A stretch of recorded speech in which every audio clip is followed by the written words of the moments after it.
C'est dans la culture. C'est comme un territoire vivant, la pêche. C'est la fête à Pont-Normand. Oui, c'est vraiment quelque chose qui me ramène à mes racines. Mille de ces personnages envahissent les plages de Miguacha et de Saint-Omer à la recherche de ce coquillage. Le printemps, lorsque les battures se libèrent des glaces et que le soleil se fait plus généreux, les Gaspésiens et les Gaspésiennes font revivre la pêche aux coques. Pour les adeptes, cette pêche s'affiche comme l'élément phare du printemps. Question de se retrouver à l'extérieur et de profiter de ces environnements côtiers exceptionnels.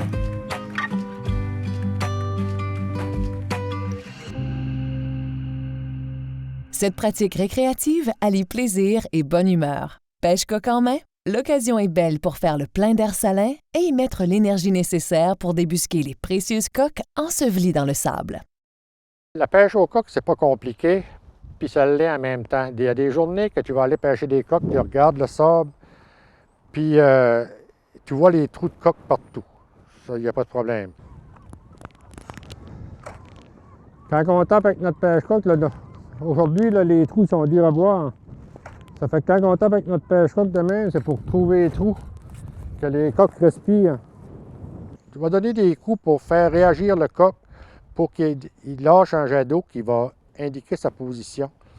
Ça fait qu'une fois que tu as trouvé des trous de coque, mais là, tu plantes ta fourche à 15-20 cm des trous, le plus droit possible pour être sûr de ne pas aller les chercher avec les dents. Puis là, tu lèves ta pelletée.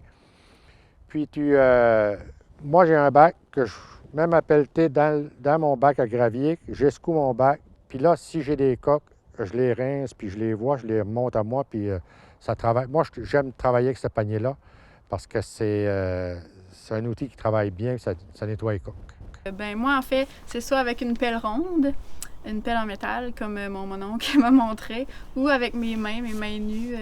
J'ai toujours été comme plus connectée. J'aime ça sentir ce que je fais, puis sans casser comme la coquille, là. Donc, quand il fait plus chaud, je pêche avec mes mains. Juste en marchant, on sent la différence par rapport à la roche. Si c'est un terrain qui est dur, si c'est un terrain qui est plus mou, si c'est un terrain qui va être de terre noire. En rentrant notre fourche, on le sait tout de suite en partant. « Ah, je suis dans la terre noire. » On le sait. Puis là, ça peut être... Tu peux avoir de la terre noire pendant 10 mètres.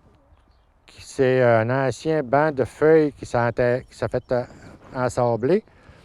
Puis juste l'autre côté de ça, tu tombes dans la belle gravelle, puis ça se pêche très bien. Ça fait que là, on se tasse, on vérifie, on se tasse. Puis là, on pogne nos spots. Donc, c'est de même qu'on procède là, plus que d'autres choses. Ah, moi, c'est sable.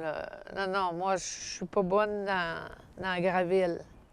Non, moi, j'ai un pêche-coque parce que la gravelle, il y en a qui prennent des pelles. Non, moi, c'est le bon vieux pêche-coque, là. Pour les marées, la météo, c'est sûr qu'ici, dans le secteur ici, le vent d'est, c'est pas conseillé du tout. La mer baisse moins, premièrement. Après ça, la vague se fait... la vague rentre plus dans la baie des Chaleurs. Ça fait que c'est pas l'idéal. Le best, c'est un petit vent d'ouest ou pas de vent du tout. Puis on suit les marées. Les marées avec la lune noire, la pleine lune sont meilleures. Après ça, il y a les mortes de mer, que là, c'est moins bon. Nous autres, on peut y aller pareil, là, mais il y a plus d'eau.